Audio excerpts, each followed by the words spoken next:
Indian constitution यानी कि भारत का संविधान। सभी जानते हैं कि भारत दुनिया का सबसे बड़ा लोकतंत्र है, लेकिन इसके साथ ही इसके पास दुनिया का सबसे बड़ा लिखित संविधान भी है। भारत का संविधान सिर्फ एक लिखित दस्तावेज नहीं है, बल्कि एक भारतीय नागरिक की पहचान है। हर साल 26 जनवरी को हम सभी देशवासी अपनी इसी पहचान को गणतंत्र दिवस यानी कि रिपब्लिक डे के रूप में मनाते हैं। 1950 में इसी दिन भारत का संविधान पूरे देश पर लागू किया गया था। लेकिन दुनिया के सबसे बड़े संविधान की रचना करना कोई आसान काम नहीं था।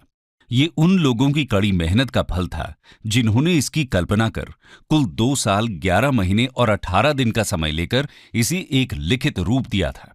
भारत के संविधान के निर्माण के पीछे मौजूद कहानी को भारत के इतिहास में एक उल्लेखनीय स्थान प्राप्त है। दोस्तों, 74th रिपब्लिक डे के अवसर पर आज की इस चर्चा में हम आपके साथ भारतीय संविधान के निर्माण और इसमें शामिल लोगों, कार्यों और घटनाओं को साझा करेंगे। तो आइए देखते हैं इतिहास के पन्नों से भारतीय संविधान के बनने की कहानी। Moving towards constituent assembly. दोस्तों, संविधान सभा का गठन 1946 में हुआ था, लेकिन डेमोक्रेटिक इंस्टीट्यूशंस और अधिकारों के विकास की प्रक्रिया संविधान सभा के बनने से बहुत पहले ही शुरू हो चुकी थी। 1858 से ही विभिन्न अधिनियमों के माध्यम से ब्रिटिश इंडिया में संविधान के तत्वों को लागू करने का प्रयास ब्रिटिश शासकों द्वारा किया गया था। इनमें से पहला अधिनियम गवर्नमेंट ऑफ इंडिया एक्ट 1858 था। इसके बाद ब्रिटिश द्वारा Indian council acts 1861, 1892, 1909, government of India act 1919 प्रस्तुत किया गया। हालांकि इनमें भारतीयों की कोई भूमिका नहीं थी और उन्हें शामिल नहीं किया गया था। दरअसल कॉलोनियल काल के दौरान पेश किए गए ये सभी एक्ट्स केवल कॉलोनियल इंटरेस्ट की तरफ रुझान रखते थे और उनका भारत के अहम उद्देश्यों को पूरा करने का कोई इरादा नहीं दिख रहा था। भारतीयों द्वारा संविधान तैयार करने का पहला प्रयास मोतीलाल नेहरू के नेतृत्व में 1928 में किया गया था। इस ड्राफ्ट को हम नेहरू रिपोर्ट या स्वराज संविधान के रूप में जानते हैं। दोस्तों, सन 1934 में संविधान सभा यानी कि कॉन्स्टिट्यूएंट असेंबली के गठन का विचार पहली बार एम.एन. रॉय द्वारा प्रस्तुत किया गया था। एम.एन. रॉय भारत में कम्युनिस्ट मूवमेंट के संस्थापक और रेडिकल डेमोक्रेटिज्म के समर्थक थे। इसके बाद 1935 में औपचारिक तौर पर इंडियन नेशनल कांग्रेस यानी आईएनसी द्वारा भारत के संविधान की रचना के लिए एक कॉन्स्टिट्यूएंट असेंबली के गठन करने की मांग रखी गई।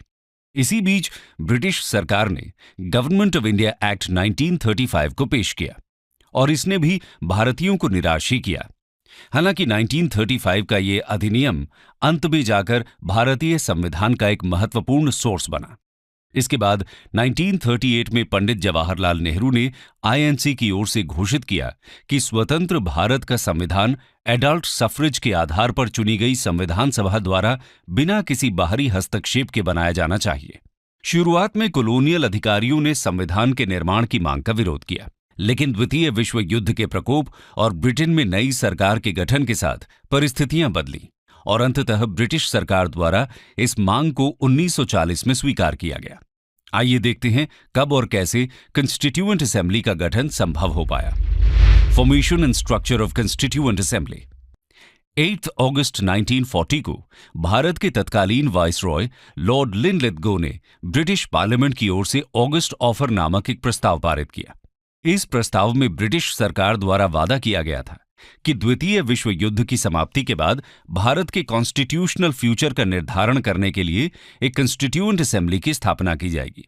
और इसी क्रम में 1942 में ब्रिटिश सरकार ने अपने कैबिनेट सदस्य सर स्टैफर्ड क्रिप्स के नेतृत्व में क्रिप्स मिशन को भारत भेजा। हालांकि इंडियन नेशनल कांग्रेस और मुस्लिम लीग दोनों के द्वारा इस मिशन के प्रस्तावों को स्वीकार नहीं किया गया।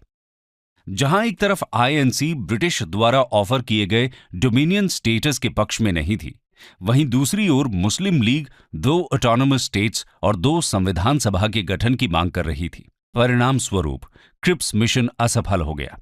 इसके बाद सन 1946 में ब्रिटिश सरकार ने कैबिनेट सदस्यों का एक और प्रतिनिधिमंडल भारत भेजा, जिसे कैबिनेट मिशन प्लान के रूप में जाना जाता है। इसमें 3 कैबिनेट सदस्य शामिल थे, पहले लॉर्ड पैथिक लॉरेंस, दूसरे सर स्टैफर्ड क्रिप्स और तीसरे मिस्टर एवी अलेक्जेंडर। ये कैबिनेट मिशन ही था जिसके प्रस्ताव से भारतीय संविधान के निर्माण हेतु एक बुनियादी ढांचा तैयार किया गया और इसे संविधान सभा का नाम दिया गया। इस मिशन के अनुसार सभी प्रोविंसेस और प्रिंसली स्टेट्स के संबंधित जनसंख्या के अनुपात में असेंबली में सीट्स प्रदान की जाएंगी। लगभग हर 10 लाख की आबादी पर एक सीट आवंटित की गई थी। संविधान सभा में कुल 389 सीट्स थीं और इनमें से 296 सीट्स ब्रिटिश इंडिया के लिए और शेष 93 सीट्स प्रिंसली स्टेट्स के लिए आवंटित हुईं। कॉन्स्टिट्यूएंट असेंबली के लिए साल 1946 के जुलाई-अगस्त महीने के दौरान ब्रिटिश सरकार की 296 सीट्स के लिए चुनाव कराए गए। इन सीट्स में आईएनसी ने कुल 208 सीट्स पर जीत हासिल की, वहीं मुस्लिम लीग ने 73 सीट्स हासिल की और बाकी की बची 15 सीट्स इंडिपेंडेंट उम्मीदवारों को मिली। हालांकि संविधान सभा के सदस्य सीधे भारतीय लोगों द्वारा नहीं चुने गए थे, लेकिन रिस्ट्रिक्टेड एडल्ट फ्रेंचाइज के माध्यम से चुने जाने के बावजूद संविधान सभा में समाज के सभी वर्गों के प्रतिनिधि शामिल थे, जैसे कि Hindu, Muslim, Sikh, Parsi, Anglo Indians, Christians, एससीज एंड एसटीज, बैकवर्ड क्लासेस और इन सभी वर्गों से संबंधित कुल 15 महिलाएं भी शामिल थीं।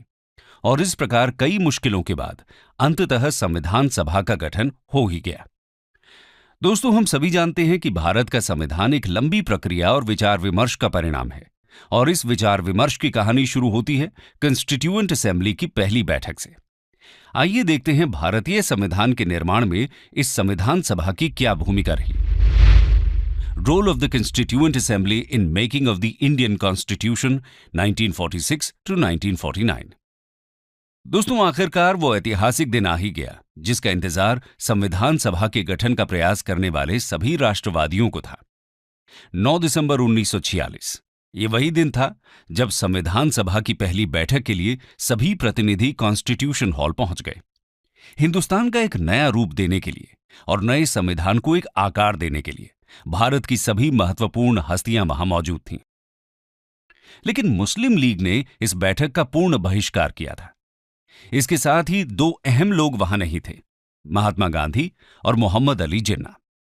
इस प्रकार बैठक में केवल 211 सदस्यों ने ही भाग लिया। फ्रांस की एक परंपरा को फॉलो करते हुए सभा के सबसे बुजुर्ग सदस्य डॉक्टर सच्चिदानंद सिन्हा को सभा का टेम्पररी प्रेसिडेंट नियुक्त किया गया। बाद में 11 दिसंबर 1946 को चुनाव प्रक्रिया के तहत डॉक्टर राजेंद्र प्रसाद को असेंबली का प्रेसिडेंट और H.C. मुखर्जी को वाइस प्रेसिडेंट नियुक्त किया गया। इसके साथ ही सर B.N. राव को असेंबली का कॉन्स्टिट्यूशनल एडवाइजर नियुक्त किया गया। दोस्तों, अभी सभी सदस्य नए संविधान सभा के नियमों में ढल ही रहे थे कि 13 दिसंबर 1946 को पंडित जवाहरलाल नेहरू ने सभा में एक ऐसा प्रस्ताव पेश किया जो हमारे संविधान की नींव बनने वाला था। इस प्रस्ताव को हम ऑब्जेक्टिव्स रेजोल्यूशन के नाम से जानते हैं। दरअसल ये ऑब्जेक्टिव्स रेजोल्यूशन स्वतंत्र भारत के लिए वो विजन था जिसने कॉन्स्टिट्यूशनल स्ट्रक्चर के फंडामेंटल्स और फिलॉसफी को निर्धारित किया। ये रेजोल्यूशन था संविधान के लक्ष्य और उद्देश्यों के बारे में। सभा में इसका विवरण देते हुए नेहरू जी ने बोला, हमारा भारत एक फुली सॉवरेन रिपब्लिक होगा। ये अपना संविधान स्वयं घोषित करेगा। भारतीय संघ के रूप में हमारे देश में ऐसे क्षेत्र शामिल किए जाएंगे जो उस समय ब्रिटिश सरकार के अधीन थे। इसके साथ ही प्रिंसली स्टेट्स और वैसे क्षेत्र भी शामिल हो सकते हैं जो सॉवरेन इंडिया के साथ जुड़ना चाहते हैं। भारतीय नागरिकों को आर्थिक, राजनैतिक, सामाजिक अवसर और कानून के समक्ष समानता के साथ साथ विचार की अभिव्यक्ति, भ्रमण, संगठन बनाना, धार्मिक विश्वास इत्यादि सभी प्रकार की स्वतंत्रता प्रदान की जाएगी। इसके साथ ही भारत में बैकवर्ड कास्ट्स और ट्राइब्स, माइनॉरिटीज इत्यादि समूह के लोगों को समुचित सुरक्षा प्रदान की जाएगी। इसके अलावा नेहरू जी ने घोषणा की कि सॉवरेन भारत की सभी पावर और अथॉरिटी का अंतिम स्रोत केवल भारत की जनता होगी। इस ऑब्जेक्टिव रेजोल्यूशन को सभा के सभी सदस्यों द्वारा 22 जनवरी 1947 को एक मत से स्वीकार कर लिया गया। इस रेजोल्यूशन ने बाद में संविधान निर्माण में महत्वपूर्ण भूमिका निभाई। इसी रेजोल्यूशन के मॉडिफाइड वर्जन को वर्तमान संविधान के प्रीएम्बल यानी कि उद्देशिका के रूप में जाना जाता है। संविधान बनाने का काम शुरू होने के कुछ समय बाद ही ब्रिटेन में सरकार बदल गई। नई सरकार के प्राइम मिनिस्टर क्लेमेंट एटली ने 20 फरवरी 1947 को ब्रिटिश पार्लियामेंट के हाउस ऑफ कॉमन्स में यह घोषणा की कि ब्रिटिश अब इंडियन पॉलिटिशियंस को पावर ट्रांसफर करेंगे और इंडिया को छोड़कर चले जाएंगे। इसके बाद 3 जून 1947 को इंडिया के नए वाइसरॉय लॉर्ड माउंटबैटन ने एक प्रस्ताव पेश किया। इसे माउंटबैटन प्लान के रूप में जाना जाता है। इस प्रस्ताव में ब्रिटिश सरकार ने इंडिया के पार्टीशन को एक्सेप्ट करते हुए भारत और पाकिस्तान 2 देश बनाने पर सहमति व्यक्त की थी। इसके बाद जुलाई 1947 में ब्रिटिश पार्लियामेंट में इंडिपेंडेंस ऑफ इंडिया एक्ट 1947 पारित किया गया और इसी एक्ट की वजह से संविधान सभा अब फुली सॉवरेन बॉडी बन गई थी। इसका मतलब यह था कि ये सभा अब पूरी तरह से आजाद थी कि वो जैसा संविधान बनाना चाहे बना सकती है। चूंकि इसके साथ भारत का विभाजन भी हो गया था, तो सभा की सदस्यता 389 से घटकर 299 रह गई, क्योंकि काफी सारे प्रोविंसेस अब भारत का हिस्सा नहीं रहे थे। इसके साथ ही संविधान सभा अब एक लेजिस्लेटिव बॉडी बन चुकी थी। इसका मतलब यह था कि अब सभा के पास संविधान का निर्माण करने के अलावा एक और कार्य था, और वो था देश के लिए सामान्य कानून को अधिनियमित करना। और इसी कारण कंस्टिट्यूएंट असेंबली को इंडिया का पहला पार्लियामेंट कहा जाता है। जब यह सभा संविधान बनाने का कार्य करती थी तो इसके प्रेसिडेंट होते थे डॉक्टर राजेंद्र प्रसाद। वहीं दूसरी ओर जब यह सभा अपने लेजिस्लेटिव फंक्शन का कार्य निभा रही होती थी तो इसके प्रेसिडेंट होते थे जीवी मावलंकर। सभा के ये दोनों कार्य 26 नवंबर 1949 तक चले। दोस्तों, किसी भी प्रकार के मिसमैनेजमेंट से बचने के लिए और काम के बोझ को संतुलित करने के लिए संविधान सभा ने विभिन्न समितियों यानी कि कमिटीज का गठन किया था। उन सभी समितियों में से 8 मुख्य समितियां थीं। उन 8 समितियों में सबसे अत्यधिक महत्वपूर्ण समिति थी ड्राफ्टिंग कमेटी। इस समिति को विभिन्न समितियों के प्रस्तावों को ध्यान में रखकर भारत के संविधान का ड्राफ्ट तैयार करने का मुख्य कार्य सौंपा गया था। आइए इस समिति की भूमिका पर एक नजर डालते हैं। The drafting committee of the constituent assembly. दोस्तों, ड्राफ्टिंग कमेटी का गठन 29 अगस्त 1947 को हुआ था। इस समिति में सभा के 7 सदस्य शामिल थे। इनमें समिति के अध्यक्ष के रूप में डॉक्टर B.R. अम्बेडकर के अलावा doctor K.M. Munshi, Syed Mohammad Saadulla, N. Madhavrao, N. Gopalaswami Ayyangar, Alladi Krishnaswami Ayyar और T.T. कृष्णमाचारी शामिल थे। समिति ने 6 महीने से कम की अवधि में पहला ड्राफ्ट तैयार कर फरवरी 1948 में इसे प्रकाशित किया। इसके साथ ही भारत के लोगों को ड्राफ्ट में संशोधन पर चर्चा करने के लिए 8 महीने का समय दिया गया और लोगों द्वारा बताए गए संशोधनों, आलोचनाओं और सुझावों को ध्यान में रखते हुए समिति ने संविधान का दूसरा ड्राफ्ट अक्टूबर 1948 में प्रकाशित किया। अंततः 4 नवंबर 1948 को डॉक्टर B.R. अम्बेडकर ने संविधान का अंतिम प्रारूप सभा में प्रस्तुत किया। इस अंतिम प्रारूप पर लगभग 32 दिनों तक विचार विमर्श किया गया और इस अवधि के दौरान इसमें 7,635 संशोधन प्रस्तावित किए गए, जिनमें से 2,443 पर विस्तार से चर्चा की गई और अंत में भारत के संविधान को 395 आर्टिकल्स, 12 शेड्यूल्स और 22 पार्ट्स में विभाजित किया गया। वर्तमान में यह संख्या बढ़कर 448 आर्टिकल्स, 12 शेड्यूल्स और 25 पार्ट्स हो चुकी है। 2 साल 11 महीने और 18 दिनों की मेहनत के बाद आखिरकार वो दिन आ ही गया जिसका सभी देशवासियों को और संविधान सभा के सदस्यों को बेसब्री से इंतजार था। आइए देखते हैं कब और कैसे हमारा संविधान अपनाया गया और देश भर में लागू हुआ। Enactment and enforcement of the Indian constitution. दोस्तों, 26 नवंबर 1949 को सभा में मौजूद 284 सदस्यों और सभा के प्रेसिडेंट के हस्ताक्षर के साथ भारत के संविधान को देश द्वारा अपना लिया गया था। 26 नवंबर को ही देश में कॉन्स्टिट्यूशन डे के रूप में जाना जाता है। हालांकि 26 नवंबर को इसे अपना तो लिया गया था, लेकिन फिर भी हम 26 जनवरी को रिपब्लिक डे मनाते हैं। ऐसा क्यों? दरअसल दोस्तों, सिटीजनशिप, इलेक्शंस, प्रोविजनल गवर्नमेंट इत्यादि जैसे कुछ प्रावधानों को छोड़कर संविधान का शेष प्रमुख भाग पूरे देश में 26 जनवरी 1950 को लागू किया गया था और इसीलिए इस दिन को रिपब्लिक डे के रूप में मनाया जाता है। 26 जनवरी को विशेष तौर पर इसके ऐतिहासिक महत्व के कारण चुना गया था। साल 1930 में इसी दिन इंडियन नेशनल कांग्रेस के लाहौर अधिवेशन के बाद पूर्ण स्वराज दिवस मनाया गया था और इसी दिन के स्मरण में इस तारीख का चयन हुआ। 24 जनवरी 1950 को संविधान सभा की आखिरी बैठक हुई, जिसमें डॉक्टर राजेंद्र प्रसाद को भारत का पहला राष्ट्रपति चुना गया। हालांकि सभा को समाप्त नहीं किया गया और भारत के अस्थायी संसद के रूप में 26 जनवरी 1950 से लेकर 1951 में हुए पहले आम चुनाव तक ये कार्य करती रही। संविधान के निर्माण के अलावा संविधान सभा ने अपने कार्यकाल के दौरान कुछ और कार्यों को भी संपन्न किया था। इसने 22 जुलाई 1947 को नेशनल फ्लैग को इसके वर्तमान रूप में अपनाया था। इसके साथ ही 24 जनवरी 1950 को राष्ट्रीय गान और राष्ट्रीय गीत को भी अपनाया गया।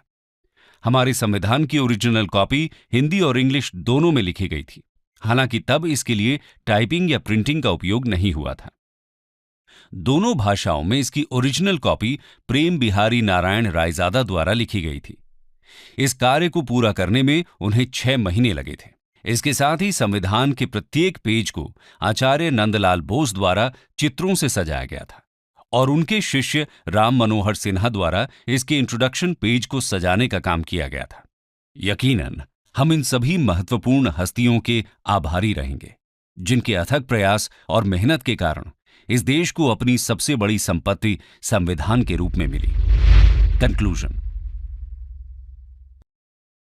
तो दोस्तों, ये थी कहानी संविधान के निर्माण की, जिसे भारत में सभी कानूनों की जननी माना जाता है। देश में किसी को भी संविधान का उल्लंघन करने की शक्तियां उपलब्ध नहीं है। आज की चर्चा यही समाप्त करते हुए हम आप दर्शकों के लिए एक सवाल देकर जा रहे हैं। इस कहानी के माध्यम से हमने आपको बताया था कि संविधान सभा के सदस्यों में 15 महिलाएं भी शामिल थीं। वो श्रेष्ठ महिलाएं कौन कौन थीं? आप इसका जवाब हमारे साथ कमेंट सेक्शन में जरूर शेयर करें।